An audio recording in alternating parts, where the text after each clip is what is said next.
मित्रांनो, घरामध्ये आजी आजोबांचं असणं म्हणजे जणू काही दुसरा देवच घरात असणं.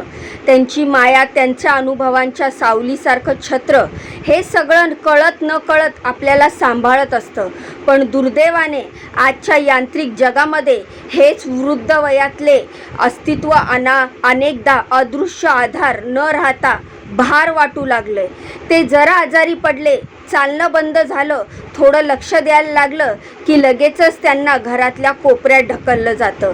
काही वेळा तर थेट घराबाहेर मायेचं नातं न कळत अनोळखी होतं. आणि ज्यांनी कधी काळी आपल्याला चालायला बोलायला शिकवलेलं असतं त्यांना उतार वयामध्ये घराच्या बाहेर काढण्याचा निर्णय अगदी थंड डोक्याने घेतला जातो. आणि ह्याच विषयाची एक घटना मुंबईमधून समोर आली आहे. मुंबईच्या आरे कॉलनीत यशोदा गायकवाड नावाच्या 80 वर्षाच्या आजीबाईंना त्यांच्या स्वतःच्या नातवानेच कचऱ्याच्या ढिगाऱ्यामध्ये फेकून दिलंय. त्वचेच्या कॅन्सरने ग्रस्त असलेल्या आजींच्या उपचारासाठी आधार हवा होता, साथ हवी होती. पण ज्यांच्यावर त्यांनी आयुष्य घालून प्रेम केलं त्याच नातवाने त्यांना बेघर केलं. नक्की काय घडलंय आरे कॉलनीतल्या या 80 वर्षाच्या आजींसोबत सविस्तर जाणून घेऊया आजच्या या माहितीच्या माध्यमातून. नमस्कार मित्रांनो, मी रीमा. माझ्या या यूट्यूब चॅनलवर तुमचं खूप खूप मनापासून स्वागत करते. तर मित्रांनो, ही माहिती आहे, ही घटना आहे मुंबईमधील गोरेगावमधल्या आरे कॉलनीमधील 80 वर्षांच्या आजीबाईंची. तर आपल्या सर्वांच्या घरात असलेला हा वृद्ध आधार कळत न कळत आपल्याला खूप आधार देत असतो. तर त्याच संदर्भात ही माहिती आहे, त्यामुळे माहिती पूर्ण बघा. व्हिडिओला लगेचच लाईक करा, चॅनलला सबस्क्राईब करा. तर मित्रांनो, यशोदा गायकवाड आपल्या नातवासोबत आरे कॉलनी येथील परिसरात राहत होत्या. काही काळापासून त्या त्वचेच्या कॅन्सरने त्रस्त होत्या. मात्र या आजारानं इतकं वाकवलेलं असतानाही त्यांना प्रेमाने सांभाळण्याऐवजी, आधार देण्याऐवजी त्यांच्या नातवानं असं काही केलं की ज्यानं माणुसकीला काळिमा फासला. मित्रांनो, त्याचं झालं असं की आरे कॉलनीतील युनिट क्रमांक 32 कडे जाणाऱ्या रस्त्यावर सकाळी साधारण 8-8:30 वाजताच्या सुमारास काही नागरिकांच्या नजरेस एक महिला कचऱ्याच्या ढिगाऱ्यात पडलेल्या अवस्थेत आढळली होती. मग त्यांनी तातडीने पोलीस नियंत्रण कक्षाला फोन करून ही माहिती दिली. काही वेळातच आरे पोलीस ठाण्याचं पथक घटनास्थळी पोहोचलं. पोलिसांनी पाहिलं तेव्हा या आजीबाई अक्षरशः मरणास्त अवस्थेमध्ये कचऱ्याच्या ढिगाऱ्यामध्ये पडल्या होत्या. या आजीबाईंनी गुलाबी रंगाचा नाईट ड्रेस आणि राखाडी रंगाचा पेटीकोट घातला होता. अंगावरचा फाटलेला कपड्यासोबतच त्यांच्या चेहऱ्यावरच्या वेदना, त्यांच्यासोबत घडलेला प्रकार ओरडून सांगत होत्या. गालावर, नाकावर खोल जखमा उठून दिसत होत्या. त्यांची अशी अवस्था पाहून पोलिसांनी यशोदा गायकवाड यांना तात्काळ रुग्णालयात नेलं. मात्र दुर्दैव म्हणावं लागेल की 2 खाजगी रुग्णालयांनी त्यांच्यावर उपचार करण्यास स्पष्ट नकार दिला. पण पोलिसांनी इथे माणुसकीचं भान राखत पुढाकार घेतला आणि अखेर त्यांना रुग्णालयात दाखल केलं. तिथे त्यांच्यावर तातडीने उपचार सुरू करण्यात आले. सध्या यशोदा गायकवाड यांची प्रकृती स्थिर असल्याची माहिती समोर आली आहे.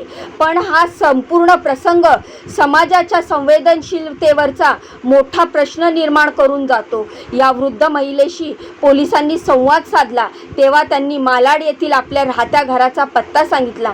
मात्र पोलीस जेव्हा त्या पत्त्यावर पोचले तेव्हा त्या घराला कुलूप लावलेलं होतं. सध्या पोलीस त्या नातवाचा आणि संबंधित कुटुंबाचा शोध घेत आहेत. एखादी वृद्ध व्यक्ती दुर्धर आजाराशी झगडत असताना तिच्या काळजाचं ओझं उचलण्याऐवजी तिला कचऱ्यासारखं टाकून देणं हे फक्त एका नात्यालाच नव्हे तर माणुसकीसाठीही लाजिरवाणी आहे. पोलिसांकडून सध्या या प्रकरणाची सखोल चौकशी सुरू असून संबंधित दोषीवर कठोरात कठोर कारवाई केली जाईल असं अधिकृत आश्वासन देण्यात आलंय. दरम्यान या घटनेने सर्वत्र हळहळ व्यक्त केली जाते. नागरिकांमध्ये संताप दिसतोय. सोशल मीडियावर अनेकांनी आपली नाराजी व्यक्त करत या प्रकरणावर कठोर शिक्षा व्हावी अशी मागणी केली आहे. माणुसकी इतकी गहाण पडलेली कधीच पाहिली नव्हती, अशा शब्दात लोक आपल्या भावना व्यक्त करतायत. पण मित्रांनो, घरातील आजी आजोबा आडगळ होण्याची ही काही पहिली घटना नाही आहे. आज यशोदा गायकवाड यांच्यासोबत जे घडलं तेच 3 वर्षापूर्वी तारामती रामसिंग ठाकूर यांच्यासोबत घडलं होतं.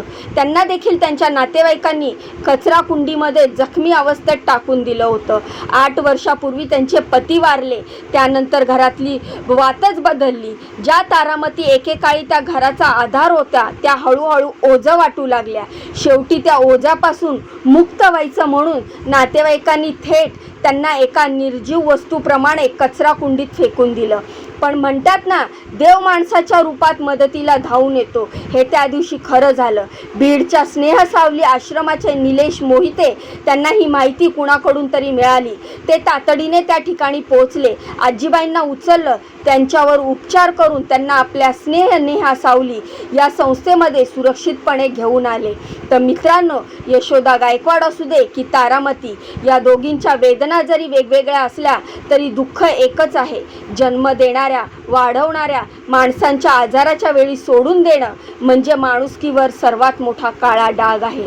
तर मित्रांनो, माणसाने शहरात यावं, पण शहराने कधी माणसात येऊ नये. कारण एकदा शहर माणसात आलं तर माणूस पण कुठेतरी हरवून जातो. शहरातल्या चकाकीतून माणसं एवढी बधीर झाली आहेत की आजारी आजी आजोबा आपल्या घरात राहू नये म्हणून त्यांना कचऱ्यामध्ये फेकून देतात. माझ्या माणसांनी मला शेवटपर्यंत साथ द्यावी, उतार वयात आधार द्यावा, एवढीच त्यांची माफक अपेक्षा असते. ही मागणीसुद्धा आजच्या पिढीला जड जात असेल तर एवढं साधं माणूसपणही ही पिढी निभावू शकत नसेल तर मग निदान माणूस म्हणून घेण्याची लाज तरी उरू द्या. बाकी यशोदा गायकवाड यांच्या नातवाला समाज म्हणून तुम्ही काय उत्तर द्याल?